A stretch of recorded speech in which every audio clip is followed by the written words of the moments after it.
Even after the signing of veteran DJ Chark, the Chargers have shown interest in veteran receiver Marquez Valdes-Scantling, and if they sign him, are any of the Chargers' incumbent receivers safe?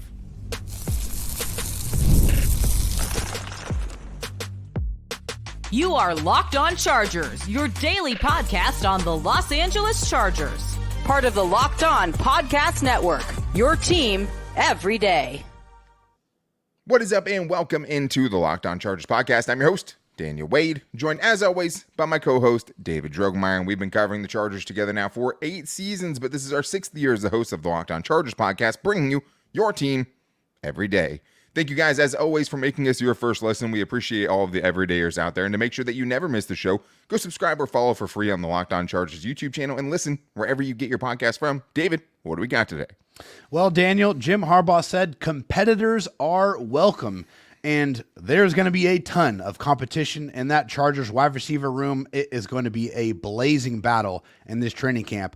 And that means they're interested in another wide receiver. Man, There's a lot of bodies in there. Is there anybody from last year's wide receiver room that is going to be safe?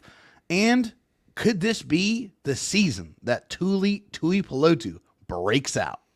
Yeah, it's a great question because I think he will be much better in 2024. But today's episode is brought to you by FanDuel. Make every moment more. Right now, new customers get $150 in bonus bets with any winning $5 bet. That's $150 with any winning $5 bet. Visit FanDuel.com/locked on to get started.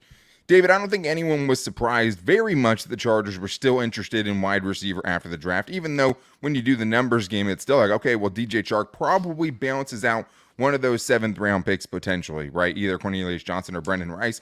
And then after it was reported that DJ Chark had a contract with the Chargers before it was officially announced, you see Ari Marov from the 33rd team reporting that the Chargers had Marquez Valdes-Scantling, MVS, visiting with them on Monday. So at this point, we're recording this on Tuesday night. There is no deal done. But it was interesting, David, to see that nonetheless, because it's like it doesn't feel like that long ago when we were talking about this wide receiver room having like 3 dudes in it. And now it just seems like they just are going to add even more to it. Yeah, I was really surprised, honestly. After the Chargers signed DJ Chark, I thought that was going to be it. I thought they were done at the wide receiver position because there's already a ton of bodies in that room. Like I said, the competition's going to be insane. But hey, they probably want another fast wide receiver, another guy to be able to stretch the field. MVS is definitely a guy that can do that. Last year, 21 receptions on 40 targets, 315 yards and only 1 touchdown, and had 3 drops last year as well. He didn't see a ton of action despite, playing in 16 games. He didn't really have any games where he had more than 5 targets in any one game. The one thing we know about MVS is he's a guy that does one thing extremely well. He runs down the football field and he stretches the field. He is a big play machine. In 2020, he averaged over 20 yards per reception, which is ridiculous. Yeah. Like that's like massive numbers. There is some drops in there for MVS in his career for sure. That is something that you have to account for when you're potentially looking at bringing him in. Yeah, and I know some people have wondered, why get MVS? You got DJ Chark, who ran a 4.39, right? Do you need another kind of 4.3 speed, deep field stretcher type of player? I think they're different kind of players. I mean, to me, I think it would be like DJ Chark would play more in the Mike Williams role, whereas someone like MVS would probably play more in the Jalen Guyton role. That's kind of how I would see it if we were basing it off of last year, right? And then Lab McConkey is Keenan Allen and so on and so forth if you're going through it like that. But I don't know, man. I think is like you obviously trust the process, and if the Chargers want to add a ton of competition to that room, you understand it, you know. But I just haven't felt like he's a very good player, to be honest, right? Like, and maybe Justin Herbert could bring out something out of him that Aaron Rodgers and Patrick Mahomes couldn't. But like, it's not like this dude's been lacking for talent at the quarterback position. Yeah, he just hasn't been able to make it translate into any really big season. It's always one of those things, whether it's drops, whatever it is, he's never had a super successful season. So I think we'll see if it even happens, because that's an important part of it, because no deal has happened yet. But I do think just the interest, I think, in a way, kind of feels like an indictment of what they felt like they had in that wide receiver room already, right? So today we are getting into our Chargers buy or sells. I'm saying like Canadian. Chargers buy or sells today. And this is the first one I have here. Quinton Johnson, Joshua Palmer, and Derius Davis are all locks to make the 2024 roster. Are you buying or selling that? Yeah, I mean, despite, what the Chargers have done in that wide receiver room, I'm going to buy it. I do feel like they are all locks and all for very different reasons. So Sure. For Josh Palmer, I think he's been the most consistent wide receiver that the Chargers currently have on their roster. Also has chemistry with Justin Herbert after, that took a little bit of time to build, but I think it's pretty obvious that he's put the work in before practice, after practice, and in games to be able to make enough plays to be able to get that consistency. Yeah. And I think that he's the best wide receiver on this team right now. Like, I truly do. But at the same time, when you look at the other guys, it's a numbers game, like we've talked about. So I went back and looked at the Ravens, right, just to see how many wide receivers they kept, especially during the Greg Roman times. There was one year that they kept 7 wide receivers. Will they do it this year? I don't know, because every other year was 6 or 5. So, do they have Derius Davis in kind of a special category? But if you're talking about Josh Palmer, man, I don't know how I guess you could, say he's been banged up and he's never, put together a really, really good season. But to me, he's the best wide receiver that they have right now. He has the best rapport with Justin Herbert, like you talked about. And I think that when he has had to be the guy in short spurts, he's kind of showed that. Yeah. Right? I mean, 5 games over the last couple of seasons with at least 99 yards. We've seen him put up some 100-yard games over that span with Keenan Allen and Mike Williams getting injured. But when those guys were in, him being the third fiddle to them. Quinton Johnson is an interesting one because he had a very bad season, his rookie season. Same like we saw with Mike Williams once upon a time. But it still feels like it would be shocking to move on from a first-round pick, David, after one down season. You said something funny to me the other day when we were talking about this, and I was like, it would feel totally crazy for Quinton Johnston to get cut or for something to happen to him, considering how he's the first guy they bring up in a post-Keenan Allen world when they talk about their wide receivers. Joe Ortiz, after that, don't sleep on Quinton Johnson now, right? That's one of the things that came out of his mouth. But as you said, he also talked about Keenan Allen pretty much every time he got a chance to, too. But it still feels like it would be a shock if Quinton Johnson wasn't on this team in 2024.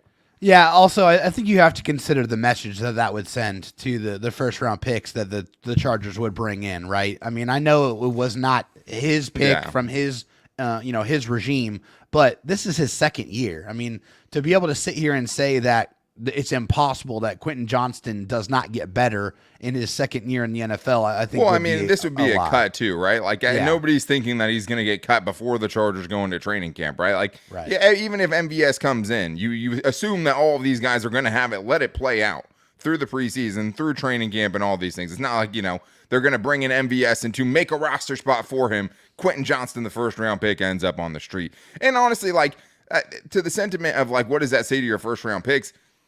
I know it's a different regime. If you're terrible, though, and it's your second season and you still don't look at their training camp preseason, maybe you don't want to hang on to that guy. I mean, I don't know. You know what I mean? It's a little different, but I think we would both be shocked, right? There's no way. At the same time, Derius Davis feels like it would also be pretty shocking, too, because, I'm going to sell it that they're all roster locks if they add MVS. And I'm going to put that caveat in it because at a certain point, it's a numbers game. Sure. They went out and handpicked 3 receivers. 2 of them are 7th-round picks. Could they try to stash both of them on the practice squad? Sure. They went and handpicked those guys. Yeah. They went and handpicked DJ Chark. They went and handpicked, if it happens, MVS. So that means the 3 guys that were already coming into it, when you're talking about 5 other guys, and we know they're not keeping 8 wide receivers, you would think would be the guys that they liked, right? Why bring those guys in? Why draft them if you don't think they're going to make the team? But Derius Davis, I know Matt Money Smith has hinted at, hey, maybe he's on the bubble. Is Ryan Ficken going to let you let go of an all-pro punt returner? Especially with the changes in the kickoff rules, I think that the kickoffs are going to be much more part of the game. And with Derius Davis already showing you, and I know he didn't really excel as a kick returner, but his new rules and his quickness and his speed, I think will excel with those new rules in place this year. I think it would be an absolutely horrible decision to get rid of an all-pro returner. I don't care what you say. Yeah, I think the thing is just he doesn't bring potentially anything to this new offense. We don't know if they're going to use him. They have so many wide receivers now. It'd be hard to imagine a big role for Derius Davis if you're trying to get Josh Palmer and Quinton Johnston and Ladd McConkey and all of these guys on the field, right? In a run-heavy offense, potentially, right? Also, they brought in some guys that have punt returner experience in college. Ladd McConkey, Brendan Rice, both of those guys, good punt returners in college, not all pros at the NFL level. But he's not going to be out there blocking. I mean, Derius Davis at his size, right? Like, I just don't see him being a part of the offense. Do they keep an extra guy because he's such a special teams phenom? I'd say you find a way to do it. But just their actions are saying there's probably someone they don't like nearly as much as the perceived notion outside of that building. And that's just what it feels like when you see the MVS news come out like that. But we still have some more buy or sells to get into, including a tier making a wild claim that the Chargers could have the best offensive line and running game in the first 8 weeks of this season. So we're going to talk about that and much more about this wide receiver room and more in today's Locked On Chargers podcast. First, I need to tell you guys about FanDuel because it's winner take all time in the NBA and NHL, and FanDuel is giving you a shot to bring home a big win of your own. Right now, new customers get $150 in bonus bets with any winning $5 bet. That's $150 to bet on spreads, money lines, player props, and more. But that means, David, you could literally find the biggest favorite when you go on FanDuel. For example, Thursday night's game, you could go with the Celtics just to win the game. They don't have to win by the spread, right? They're 13.5-point favorites. If you put $5 on the Celtics and they win that game, you get $150 in bonus bets. But that is, for me, especially in non-football season, the way that I make my sports more interesting is definitely with FanDuel. And I think another great thing is the live in-game betting, because I think as Chargers fans, you always know, like, I know the ending of this game, and this isn't going to be the final score, so I can actually put my money on what I know is about to unfold in front of me. But if you guys want to get on the action in this playoff season, visit FanDuel.com/lockedon and make every playoff shot count. FanDuel, America's #1 sportsbook. All right, David, we have some more buy or sells, and we're going to get more into this wide receiver room, including if the Chargers have a 1,000-yard wide receiver on this roster. Or also just, if they really have put so much emphasis into everything around Justin Herbert outside of wide receiver, that maybe that won't happen. But a tier thinks Justin Herbert is going to have one of the best supporting casts in the NFL, and his buy or sell today is definitely a bold take for sure. Hi, Dan. Hi, David. This is a tier. Okay, I'm going to have 2 voicemails this week. Be prepared. I'm not playing. Now to my buy or sell Tuesday. The Chargers will have the #1 rushing attack and the best offensive line in the NFL by week 8. How about style? I am buying it. What says you? Let me hear you. Thank you. Love you. I love you, Atir, and to anyone who wants to get in on with their voicemail on a fan mail show or a buy or sell day, 323-524-7924. Leave us a 30-second question or buy or sell. It's likely to get on the show. David, I'm interested in hearing your take on this. I know we are kind of hoping for improvements in both of those areas, dramatically even. #1 is tough, though. It's too tough, and that's why I'm going to sell it. I think they'll both be much improved in both areas, but I can't sit here and commit to #1 units. The interior of the offensive line has to dramatically improve. Like, it's got to get a ton better. Greg Roman will have this running game humming. That's what he does. His track record is there from pretty much every single stop. I will say this. I will say that both will be top 10 units in the league. You'd buy I think that I will buy, and I think that is still a dramatic improvement within itself. Yeah, I think it's just the amount of middle ground that would cause me pause here, right? Because I think that with where you're coming from, that's really tough. Because I don't think anyone would put the Chargers in the top 25 offensive lines last year. Pretty much the only player that exceeded his expectations or even lived up to his expectations was Rashawn Slater, and that was it, right? In the running game, they're 27th in the NFL in yards per carry at 3.8, 25th in the NFL in rushing yards per game. So, like, that's jumping up 24 and 26 spots, right, in both of those. That's a lot. I could buy top 10, and that would be still an insane improvement. But I think that, like, I've seen this a lot, like the Chargers having the best offensive line in the NFL, and it drives me crazy, man, just because it's like you added one piece who's a huge unknown in Joe Alt, who I think could be really, really good. Yeah. And I would expect him to be. You know Rashawn Slater's good. Yeah. What else do you know? What else do you know in that group? I'm expecting Greg Roman to improve this group. But to think that, Bradley Bozeman, who I think is a great fit for Greg Roman. I have less questions about Bradley Bozeman after giving up, a ton of sacks last year than I have about Zion Johnson or Jamari Sawyer if he ends up being the starter at right guard. The hard thing is there's no competition for those dudes unless they get pushed by an undrafted free agent, unless they try to move Trey Pipkins inside to right guard. Who is the competition? So if you don't have that competition, if you don't have somebody pushing those guys for their starting job, how can I fully buy in on it improving? I think as a unit, it's going to be so much better. To say best in the league, best in the NFL, that's so much harder for me to buy. I think we're assuming a lot of things and putting a ton of faith in this coaching staff, which I have. Maybe not number one in the NFL, Faith, right? Yeah. But if there was anyone who could do it, I think it would probably be the guys they have doing it right now. So let's get to this next buy or sell from Big Daddy E, who says, buy or sell, Justin Herbert will have at least 1,000-yard wide receiver this season. As always, great show, fellas. David, do they have a 1,000-yard receiver on this team right now? I got a hot take for you on this one, and I think people are gonna like this one here. Let's see. I'm gonna buy it, and it's actually gonna be a rookie.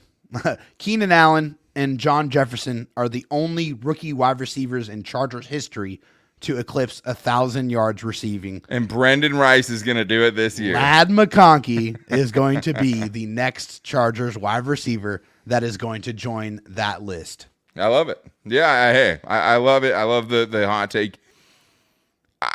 It's either him or Josh Palmer to me. Those are your two most likely people, and I think the hard thing about that is both of them have injury histories that would concern you.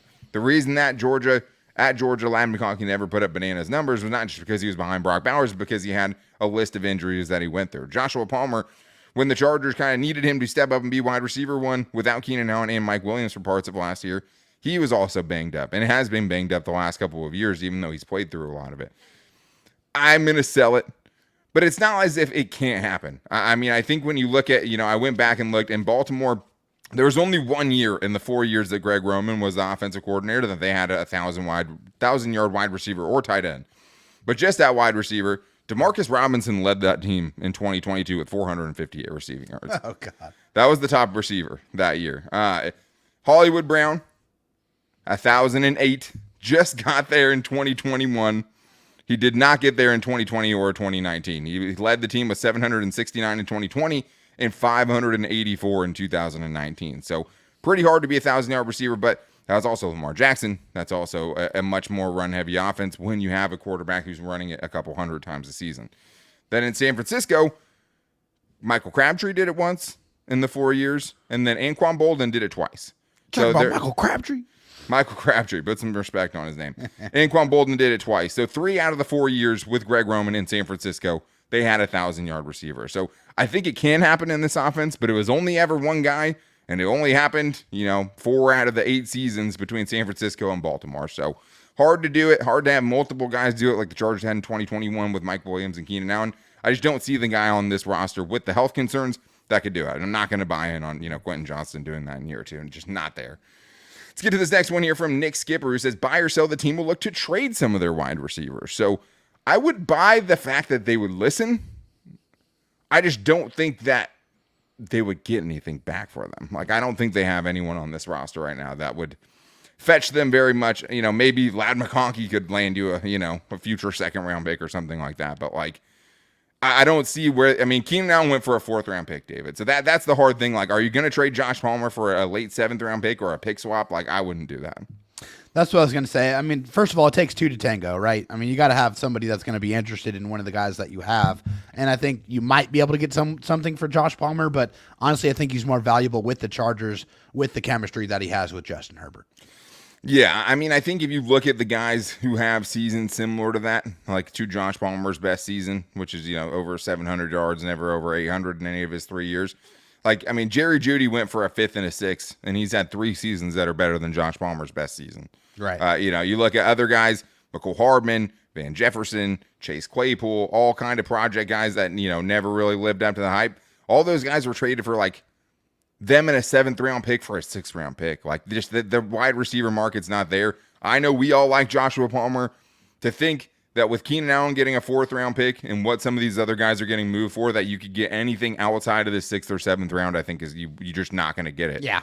I would rather keep him than get a 6th or 7th round pick in 2025. That's just, I think, like I said, I think he's right now the Chargers' best receiver, and David has him, you know, in the same regard, right? And except for, I mean, I guess maybe he has Ladd McConkey as the best receiver now if he has him going for 1,000-yard season.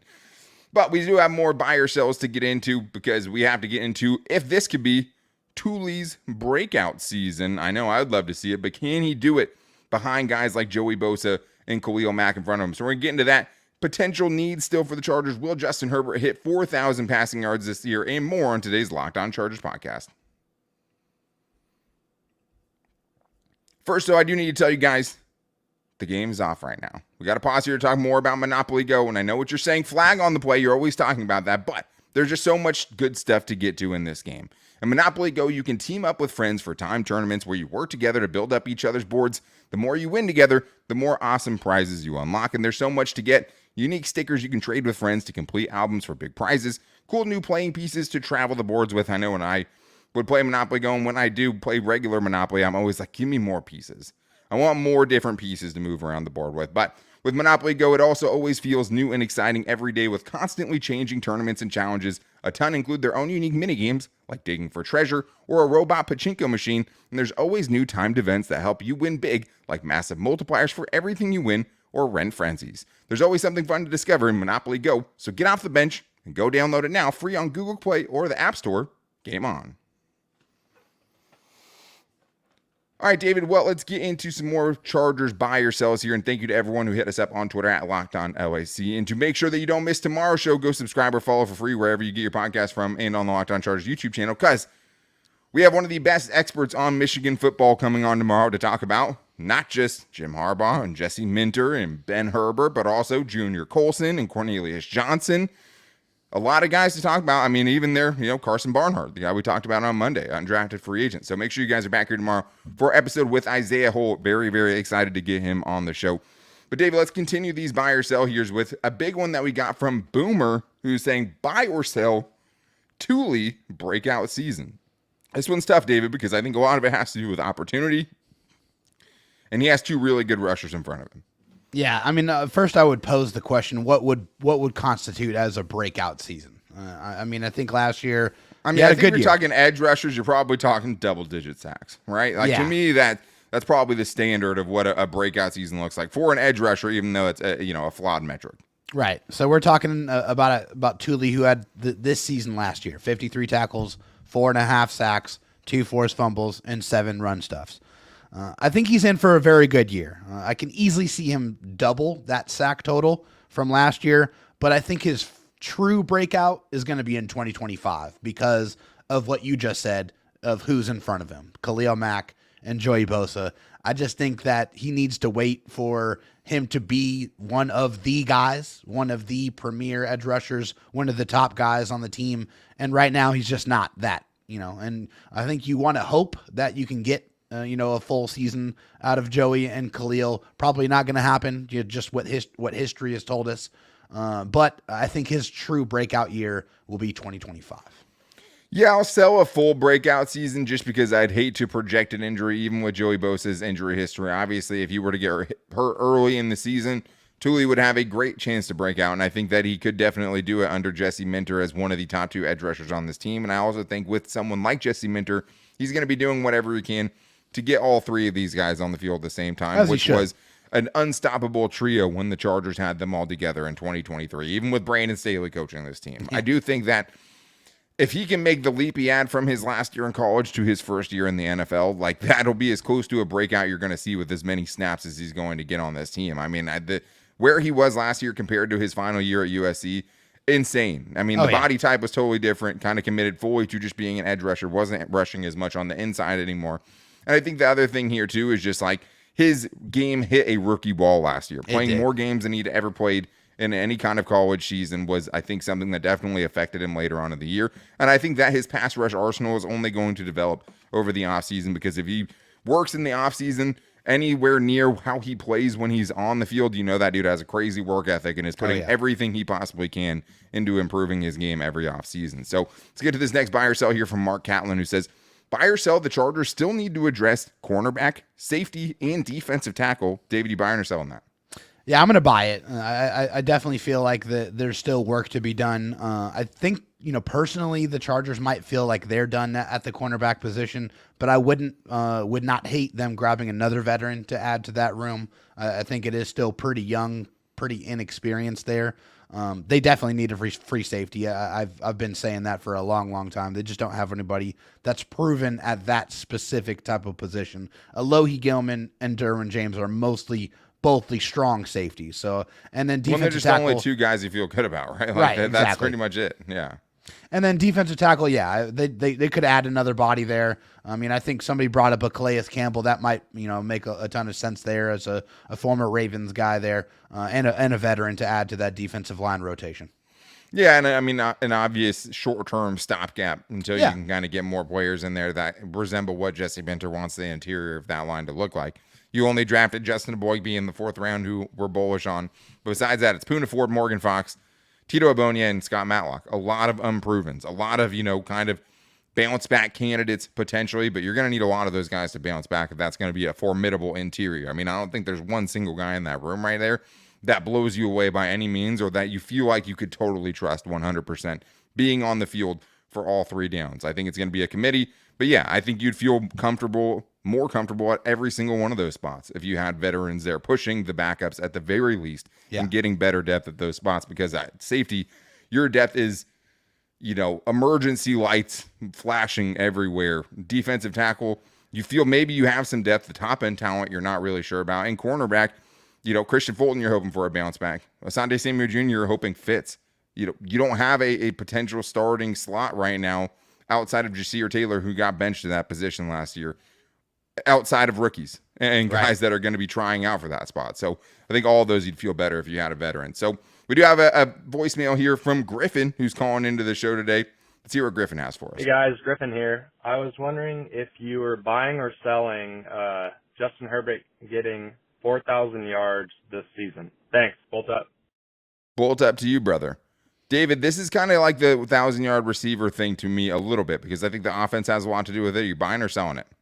Yeah, I'm going to buy it. I mean, the Lions, I think, would be a good example here. They ran the ball 92 more times than they threw the ball last year, and Jared Goff still went over 4,500 passing yards. And there are going to be games where Justin Herbert is going to cut it loose. And, we know that he has the capability to take over a game. When he's hot, he can make any throw on the football field. He has that type of ability. So I am buying it for sure. Unfortunately, Greg Roman is not Ben Johnson, right? There's a reason we wanted Ben Johnson. And I think that, if that's kind of what you're hoping the Chargers offense that would be like, the ideal a team situation that runs the ball a ton but still throws the ball a lot. Then again, if you're on to look for, direct comparisons, you can look at all the teams that Greg Roman has had without quarterbacks that are like Justin Herbert in his specific way, but none of them ever sniffed 4,000 yards, right? Lamar Jackson only hit 3,000 yards once in the 4 seasons that Greg Roman was there. Colin Kaepernick, Alex Smith never sniffed 4,000 yards in their time with Greg Roman. That being said, I'm buying it. I think Justin Herbert is different than those guys. I think, even Lamar Jackson has an MVP season in there where he didn't sniff it, but Justin Herbert's just a different kind of quarterback. And I think that with a more well-balanced offense, with the chains getting moved more, with a team that should be better put together for him, will he do it this year? I think so, but it's hard for me to imagine that he's going to go his entire tenure with Greg Roman without hitting 4,000 yards. I mean, he did it with fractured rib cartilage in 2022. He would have done it with a broken finger last year had he not broken his other finger, right, and missed most of 5 games. So I think he'll do it, but I think it's going to be a lot tougher. And I think just because, even if he doesn't do it, doesn't mean the Chargers offense will be worse for it either. So let's get this last one here, buy or sell. The reason that Joe Ortiz is signing so many 1-year contracts is so that players can shine under Harbaugh's scheme, then sign somewhere else next year for the beloved compensatory picks. David, buy or sell? I'm buying it for sure. According to Over the Cap, they're already going to have 3 6th-round comp picks from the people who left in free agency. Gerald Everett, obviously Austin Eckler. Kenneth Murray. Yeah. So they're going to have a bunch. I mean, they signed 7 or 8 1-year contracts with guys this offseason here. I'm sure some of them they might re-sign, but several of them are not going to re-sign, and inevitably they will turn into more comp picks. So absolutely yes.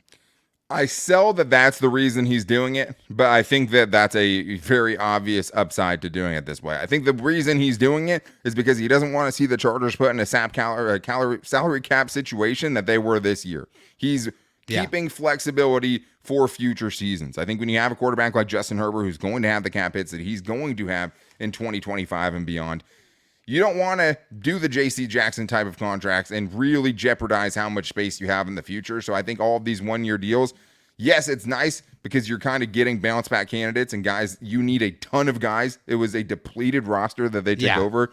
They had to give out one-year deals. They had to find guys that were willing to bet on themselves in Jim Harbaugh's system to go and be much better. But if you're talking about who is going to be most likely, I'd say Christian Fulton has a great chance of having a good year. And, much better year than he had last year and going and getting paid next year. I think J.K. Dobbins has a good chance of going out there and getting paid much more in 2025 than he did in 2024.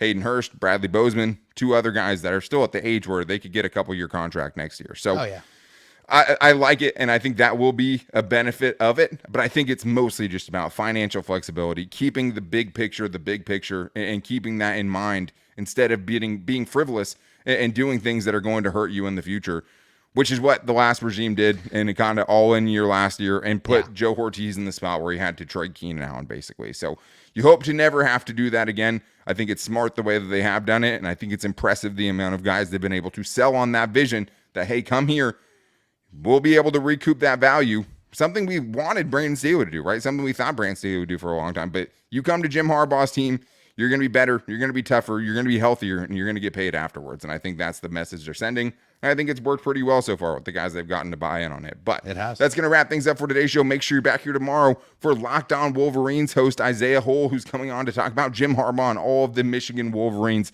that now find themselves in Los Angeles. But to make sure you don't miss it, go subscribe or follow for free on the Locked On Chargers YouTube channel and listen wherever you get your podcast from, as well as following us on all of our social media because we post it there every day as well, on Twitter at Locked On LAC, on our Instagram at Locked On Chargers, and our Locked On Chargers Facebook page. To anyone who wants to call in and get their voice on the show, call into 323-524-7924. We will have a Fan Mail Friday show this week, so you guys can get your voicemails in for that. But make sure you guys are back tomorrow. We'll be a great guest. Nobody knows more about the Michigan Wolverines than Isaiah Hole, and we're going to have him with us tomorrow. But until then, guys, take it easy and go Bolts.